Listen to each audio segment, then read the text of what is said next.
Mallory Nataf, si l'on faisait un sondage immédiat parmi le public, là, la plupart d'entre eux vous reconnaîtraient et diraient le miel et les abeilles, série à très grand succès.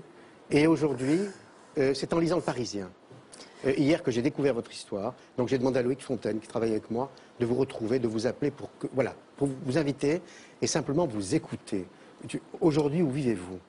Moi, je vais vous répondre parce que je suis spectatrice de votre travail, du travail des chroniqueurs, du travail de la mairie de Paris, Bertrand Delanoë qui fait des grandes annonces régulièrement. Le président de la République s'en abstient, peut-être parce que c'est une chasse gardée de la gauche, la pauvreté, mais c'est aussi l'affaire de la droite pourtant. Alors c'est bien, ils ont ouvert soi-disant 2 ou 3 lieux d'accueil. Moi, j'ai été dans la rue pendant 9 semaines, vraiment la rue, et j'ai été en dehors d'un domicile, d'un toit fixe, d'hébergement amicaux en hébergement amicaux pendant 9 mois. Donc j'ai été plus ou moins dans la rue pendant 9 mois, pratiquement 10 mois. Quand ils vous parlent d'ouverture d'hébergement d'urgence, ce sont très peu de places, 70 places.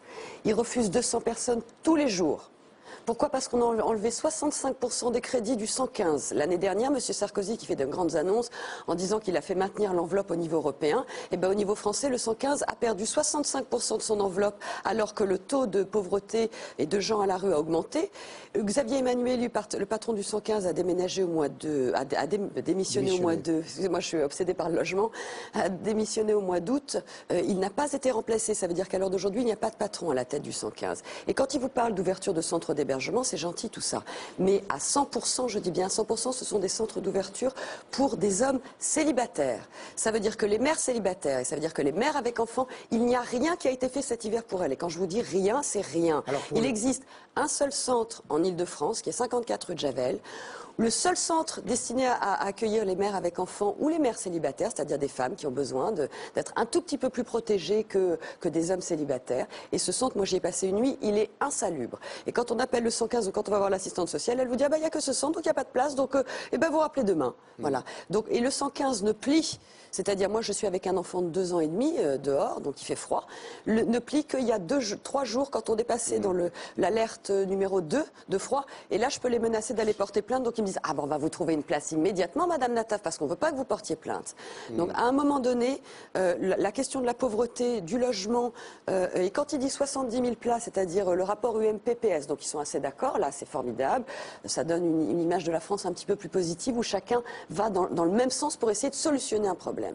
Ils vous décryptent pas les 70 000 individus qui se sont peut-être dedans, il y a 20, 30 ou 40 000 mères, femmes célibataires ou femmes avec enfants, mais il n'y a pas une place pour les accueillir. Et le problème est d'autant plus aigu qu'il suffit d'observer dans la rue, il y a de plus en plus de femmes dans la rue, tout simplement, ou sans-abri ou SDF. Et quand, là vous en parlez d'une façon extrêmement précise, ça veut dire que vous avez été vous-même confronté à ce problème quand vous étiez dans la rue pendant 9 semaines. Très concrètement, comment ça se passait? Vous appeliez le 115? La règle, c'est quoi? Vous appelez le 115 à partir du 7h du matin, il y a une moyenne de 3 heures. Vous les avez vers 11h midi. 11h midi, ils prennent acte de votre demande, ils vous demandent de rappeler vers 16-17h. Vous rappelez à 16-17h, ils vous disent, bah, je sais pas bien encore, il faut rappeler à 19h. Là, à 19h, vous pouvez plus les joindre. Parce que tout le monde rappelle au même moment et vous les joignez à 21h, 22h et ils vous disent, ah bah non, il n'y a pas de place. Je dis, mais je vous ai appelé ce matin. Et c'est comme ça, c'est le jeu du chat et la souris. Ils disent, ah bah oui, mais il faut aller prendre rendez-vous avec votre assistante sociale. Comme ça sera plus fluide avec nous. On va voir l'assistante sociale. Et l'assistante sociale, parce que depuis 14 mois, les assistantes sociales, avant, étaient en contact avec les places d'hébergement. Parce que les places d'hébergement, c'est quoi? Ce sont des hôtels, ce sont des foyers de ce qu'ils appellent de stabilisation pour des périodes de 3 ou de 6 mois, et des associations qui gèrent un certain nombre de places. Avant, d'abord, ces associations-là, on pouvait y avoir accès en direct. C'est-à-dire, vous aviez un problème de logement, vous vous présentiez, et ils géraient. Maintenant, c'est terminé. Quelques associations que vous puissiez voir, et d'ailleurs ce qui m'est arrivé avec Pause Café, c'est assez extraordinaire. L'association qui m'a aidé, Marie Bagrino, elle a des gros problèmes avec la mairie parce que justement elle ne veut pas se fédérer sous la coupelle de l'assistante sociale.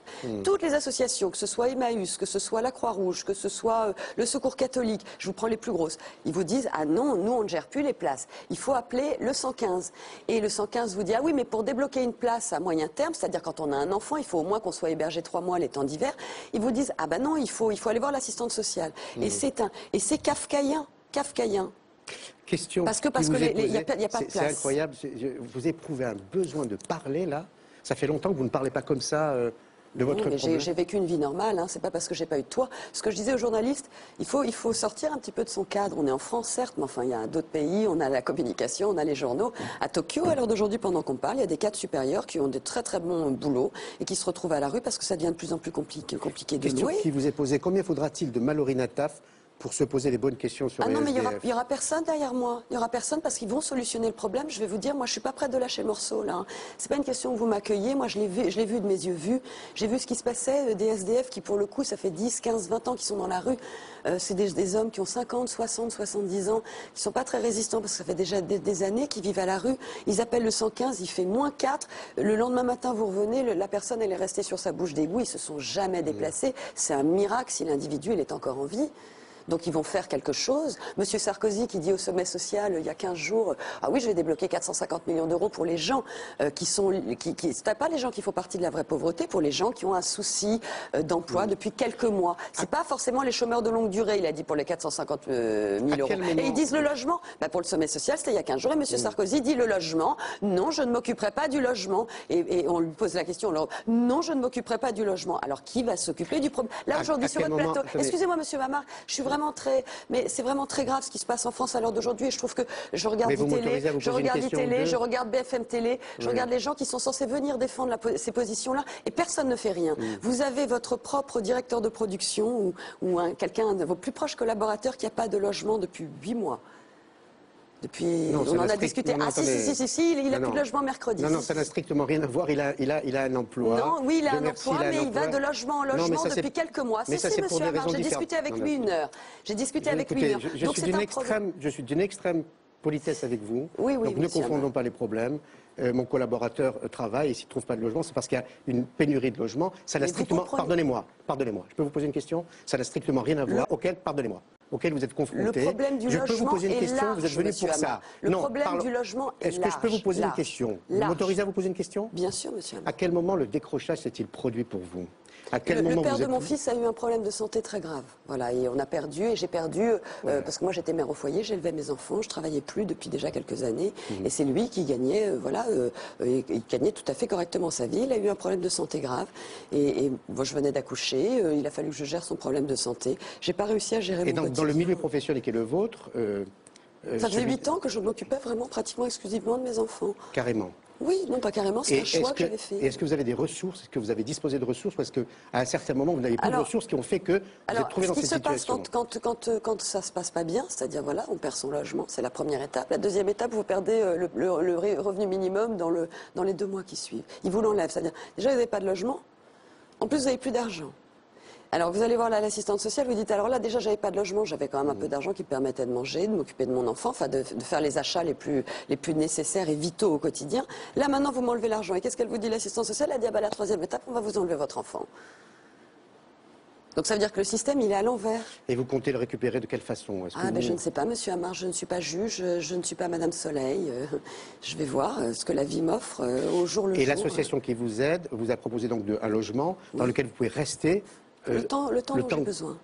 Le temps dont j'ai besoin. Donc vous êtes soutenu d'une certaine façon par cette association. Voilà, mais c'est ce que je vous dis parce qu'elle n'est pas tout structurée avec les assistantes sociales avec l'État. Elle a donc complètement liberté d'agir. Et depuis d'ailleurs, la mairie lui a enlevé ses crédits parce que c'est rarissime que certaines associations puissent rester autonomes, c'est-à-dire en contact direct avec les gens qui ont besoin. Sinon, tout est fédéré autour du 115 et de l'assistante sociale qui se renvoie la balle. Merci Mallory Nataf. Voilà, on vous a donné la parole.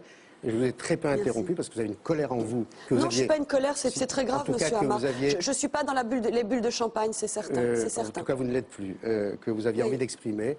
Donc voilà, j'avais envie de vous donner la parole, mais je tiens à rassurer les téléspectateurs qui sont fidèles à Revue et Corrigé. Le collaborateur non, mais il n'a pas. Mercredi, il va devoir trouver un logement, peut-être vous allez l'aider dans sa démarche. Emploi.